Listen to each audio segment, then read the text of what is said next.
গাঢ় সবুজ প্রকৃতি, নীল শুভ্র আকাশের ঠিকানা ছিল বরিশাল। এসব সৌন্দর্যের কেন্দ্রই ছিল ছন্দময় প্রবহমান আঁকাবাঁকা খাল। শহরের বড় আশীর্বাদ সেই খালগুলোই এখন নগরবাসীর ভোগান্তির কারণ। দখল দূষণে অস্তিত্ব হারিয়ে যা মরার উপর খাড়ার ঘা হয়ে দাঁড়িয়েছে। নগরীর বেশিরভাগ খাল পরিণত হয়েছে নগরবাসীর বাসাবাড়ির সুয়ারেজ লাইনের পানি কিংবা ময়লা আবর্জনা ফেলার জায়গায়। দীর্ঘদিন ধরে খননের অভাব আর নাব্য সংকটের পাশাপাশি প্রশস্ততা কমে যা পরিণত হয়েছে নালায়, যাতে সামান্য বৃষ্টিতে নগর জুড়ে তৈরি হয় জলাবদ্ধতা। তবে এসব খালের প্রাণ ফেরাতে এবার খনন শুরু করেছে বরিশাল সিটি কর্পোরেশন, যে উদ্যোগকে সাধুবাদ জানিয়েছে নগরবাসী। রাস্তাঘাটে পানি ওঠে, আপনার অনেক ময়লা, হাঁটা যায় না, তারপর মানুষের দুর্ভোগ বেড়ে যায়।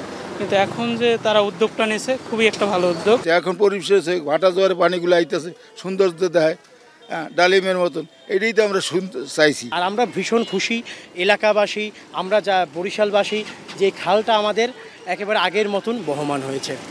বরিশাল নগরে বিভিন্ন খালের পার সংরক্ষণ সহ পুনরুদ্ধার ও পুনর্খননে শুরু হয়েছে কর্মযজ্ঞ।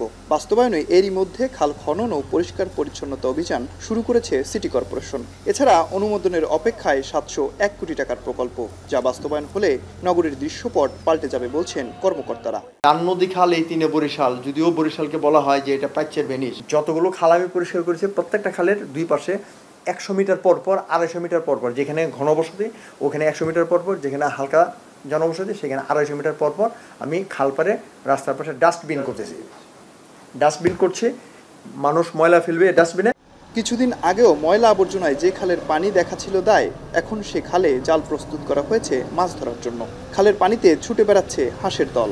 বরিশালের ঐতিহ্য ফিরিয়ে আনতে খাল খনন ও সংস্কারের বিকল্প নেই বলছেন পরিবেশ ও জনসুরক্ষা ফোরাম। আমরা এই উদ্যোগকে স্বাগত জানাই এবং আমরা মনে করি এই খালগুলোকে যদি আগের মতো প্রবহমান করা যায় তাহলে বরিশালের পরিবেশ কিছুটা হলেও একটা ইতিবাচক দিক আমাদের জন্য বয়ে নিয়ে আসবে।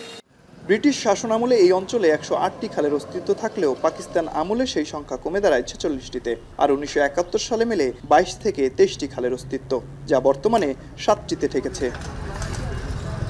একসময় বরিশাল নগরীর ভেতর দিয়ে অসংখ্য ছোট বড় খাল বহমান ছিল। সময়ের পরিবর্তনে এবং দখল দূষণে সেই খালগুলো অস্তিত্ব সংকটে পড়েছে। কিন্তু এবার বরিশাল সিটি কর্পোরেশন এই খালগুলো উদ্ধারে কাজে নেমেছে। এর মাধ্যমে জলাবদ্ধতা দূরীকরণ সহ এই খালগুলো নতুনভাবে প্রাণ ফিরে পাবে, এমনটাই মনে করছে সংশ্লিষ্টরা। অমিত হাসান, এখন বরিশাল।